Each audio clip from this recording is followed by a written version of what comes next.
I want to introduce you to this product called the Barber cord. What it is a thin silicone tube that's hollow in the middle, and you can use it instead of waste yarn or a spare needle to be able to slide stitches from your work that you're working on to keep it to the side. So how you use it is you put it on the tip of your working needle, push it on firmly to make sure you got a good grip. You can pull it to make sure that it works. Then you're just able to slip your stitches onto it. You can either move some of them off or all of them off, whatever you need.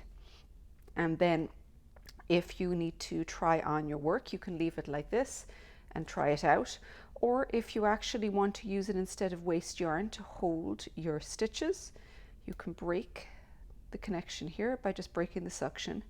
Pull this out, and then you can hold those stitches on the Barber cord as though it was waste yarn. So it's a very handy little tool to have in your kit.